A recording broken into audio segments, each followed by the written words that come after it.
Hi everyone. It's 12:05 p.m. here in New Zealand, and that means it's time to start the session. And what better way to start the session than with a story? This is the story of a young boy named Matthew. Matthew lived with his parents and had a lot to learn from what life had to offer.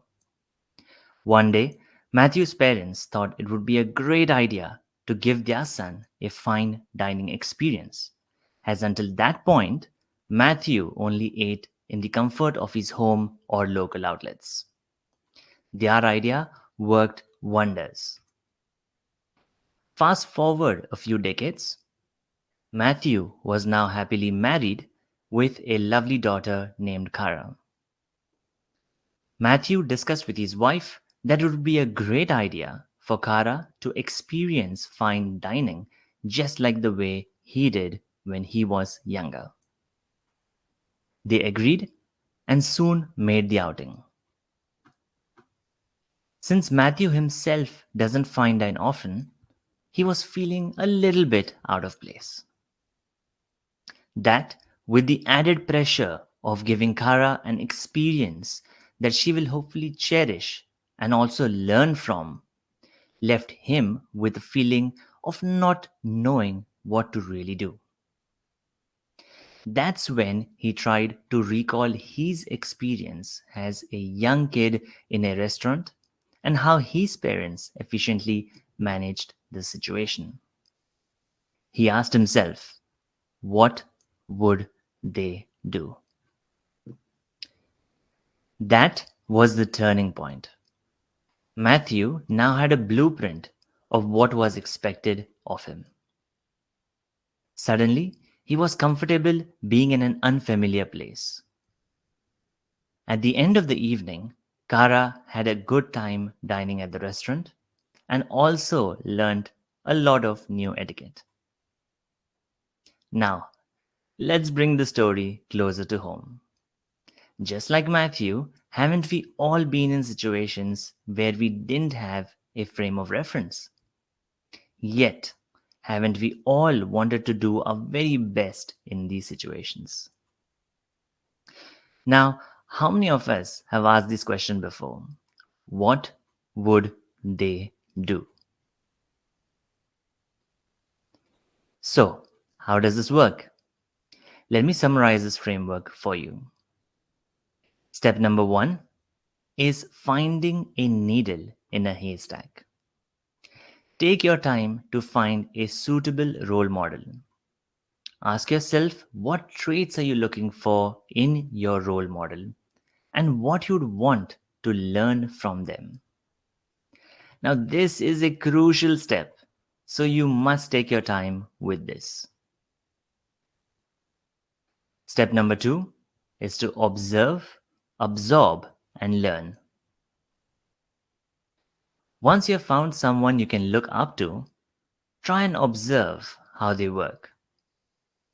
The differentiator between them and others wouldn't necessarily be the big wins, but instead, it'll be the many small things they do along the way.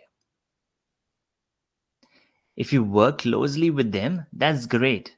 You'll get a front row seat to all the action.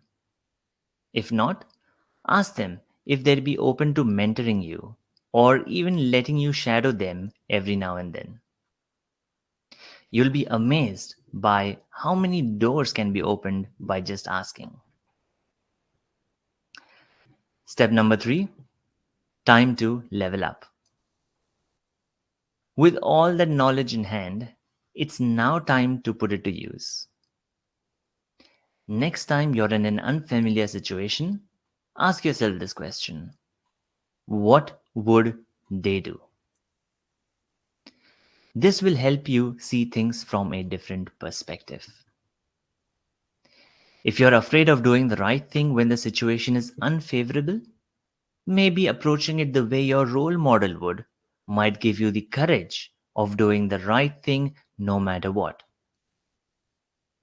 Perhaps biases or personal conflicts are getting in the way, and looking at things from another perspective helps bring objectivity to the scene.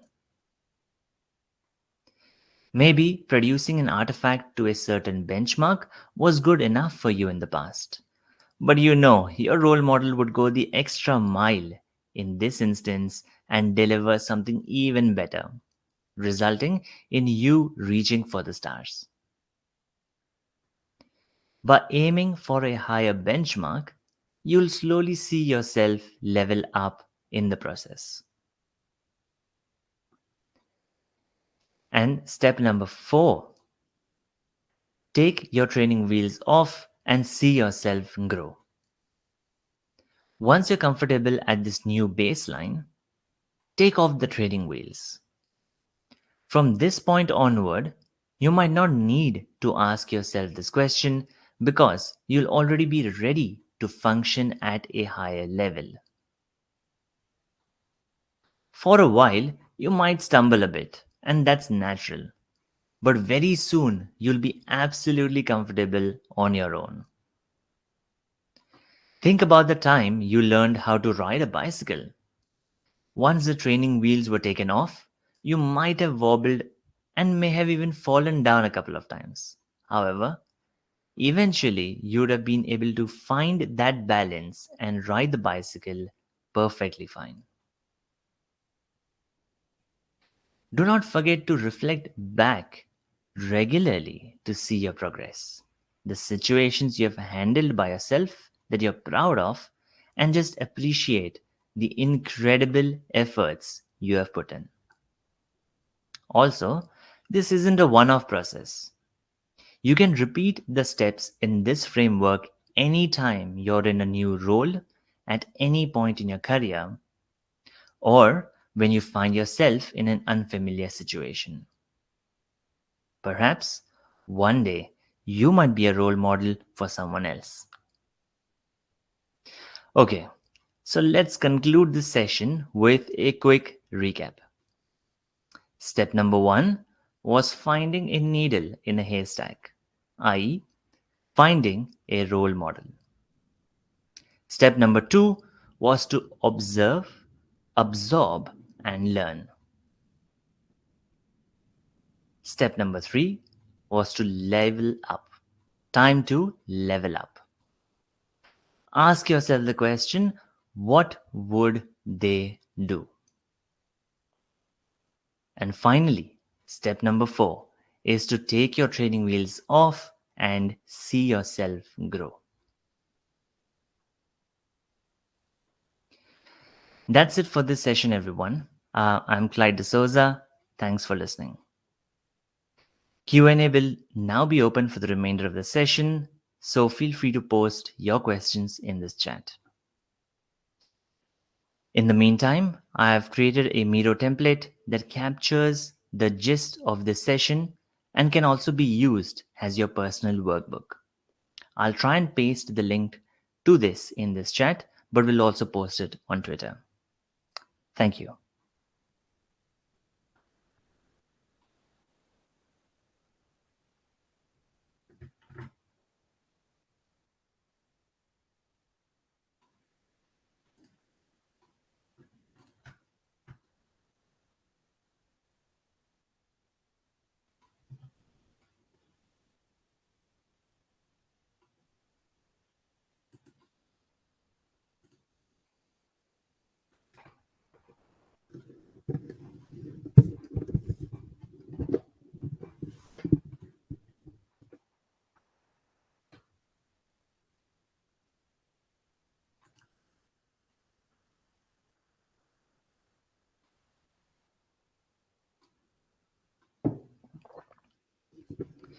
All right, so we have a question. How did you find your role model?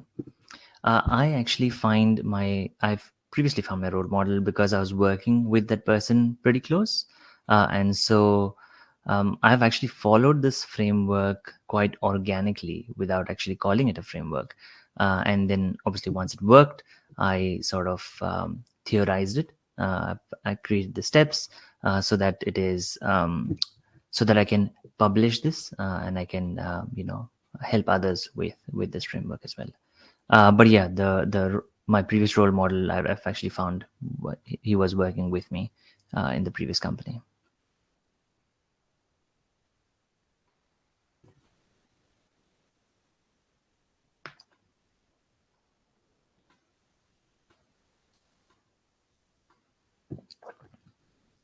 All good, John.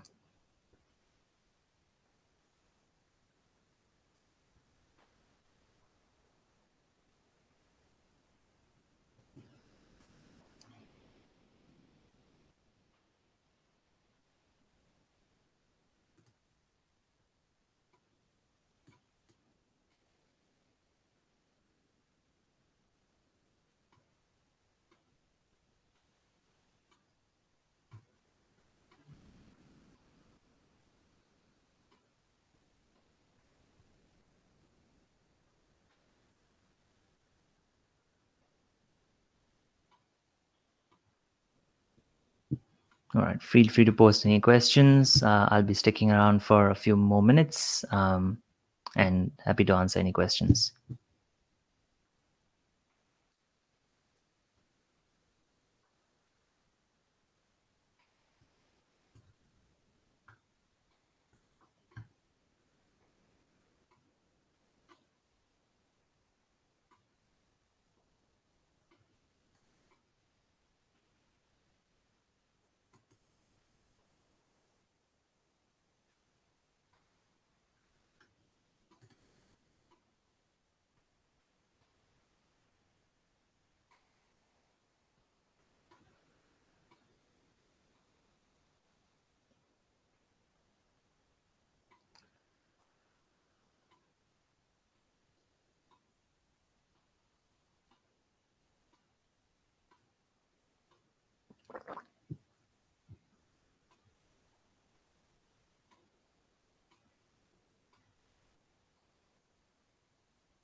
Trevor, how did you take your training wheels off? Trevor, I think it's up to.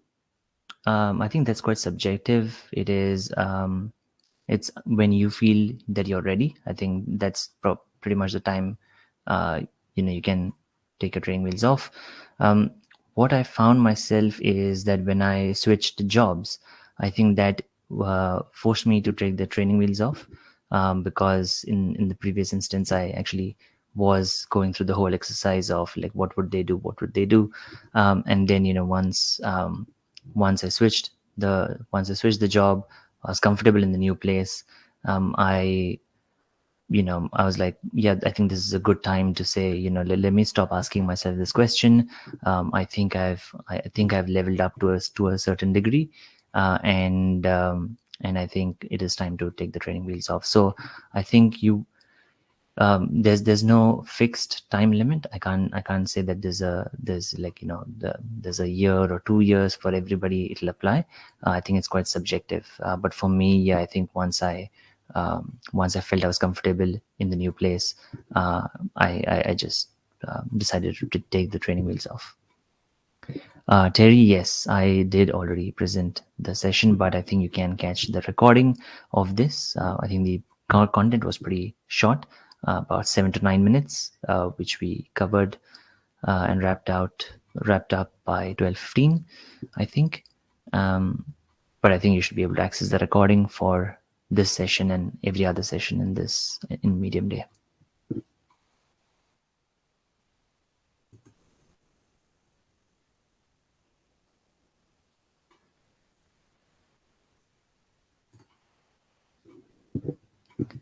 I was wondering who your role models were and how they inspired you, but I'll check that out. Yeah, actually, that was one of the questions that was asked before, and actually, because this is sort of like a work-related thing. I was just telling someone else before that I found my role model at work, in my previous workplace, and because I just worked with this person quite closely, and you could find a role model anyway. It depends on what. It could be someone who you work with closely, or maybe someone who you just admire from far, but they might still be in the same profession as you. And yeah, that's pretty much what I actually covered, and then how to proceed with that.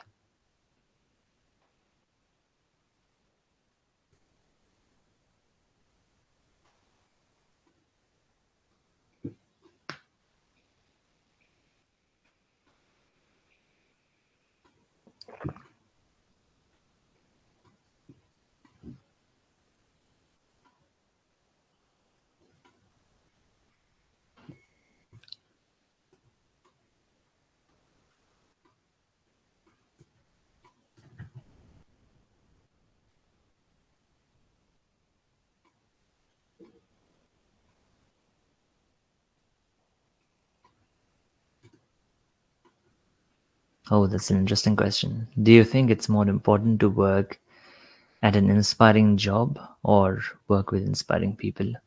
I think it would be fortunate for both to be true, but in some cases, both can't be true. But then I hope that individually, at least, it is true. So, I hope everyone actually on this call, and everyone else as well, they get to experience both, even if it be individually. It's because sometimes working at an inspiring job is beneficial. Is really valuable, because you might be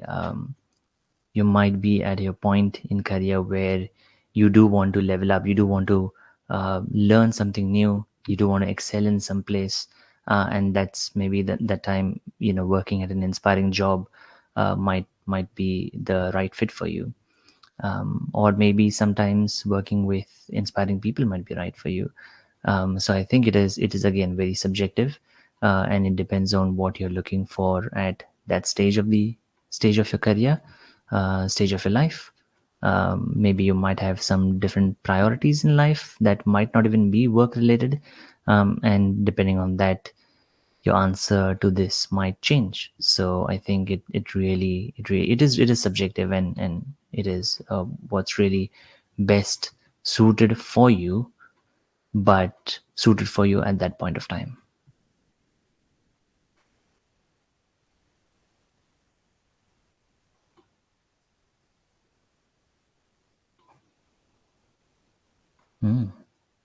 I haven't watched that, but I'll check it out. Thanks for the recommendation.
Are there any other writers on career growth on Medium you might recommend?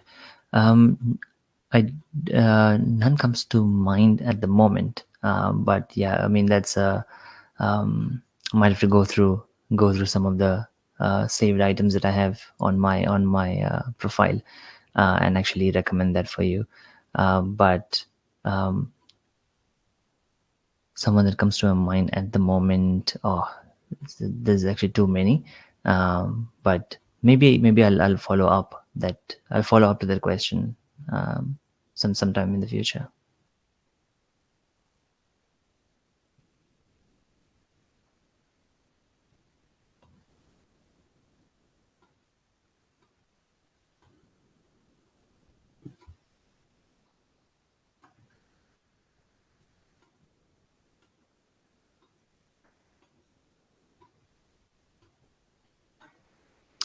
There's another question. Can you talk a little bit about your book, writing about engineering and then writing a children's book? Well, those seem like very different topics. I'd love to hear about what inspired you. Yeah, that's right, Brittany. Writing about engineering on Medium, it seems quite natural, and just an extension of what I do on a day-to-day basis. But and a little bit more actually about what I do on a day-to-day basis, because I like to play around with new technology, new tools, and also like writing in general. I actually love to document, and so I do spend a lot of time writing and trying out new things.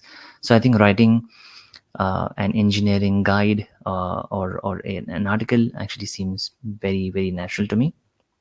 But I did want to challenge myself, and I was like, at some point I do need to write a book, and that's when I got into this whole self-publishing journey, and writing for Kindle, or for even other platforms. And I was researching on the various topics, various genres, and what who my audience might be. And I think the stories that I had in mind were, I think, best suited for children, because I think that is the right time to, uh, given the nature of given the nature of the stories. I think that was the right time where you could tell them a story, of a completely fictional one, but also inspire them and hope they learn from the story. And in terms of writing, I think, based on where my capacity was and capability was, I think writing a children's bedtime storybook was the right place to enter. So I think that was really the thinking around it. In terms of writing the children's storybook, the first one, which was Mama Tell Me a Story, um, the whole idea of that was to not give the children directly a message. So don't have a moral of the story at the bottom of each story, but just tell the story. So if it talks about Daisy fighting her fears, in the form of in the form of a story, that's about it. That's the story. And I'm hoping that children will read that, and rather than saying, oh, here's the moral of the story at the end, they'd be like, I want to become like Daisy, and just like how Daisy overcome came her fears of either darkness or for monsters, I can also overcome my fears of darkness or something else. So it's like an indirect approach of writing. So yeah, if anyone's interested, do check it out. Mama Tell Me a Story. And then there's a second one as well, which is called AI Tell Me a Story, but that's a whole different story behind that.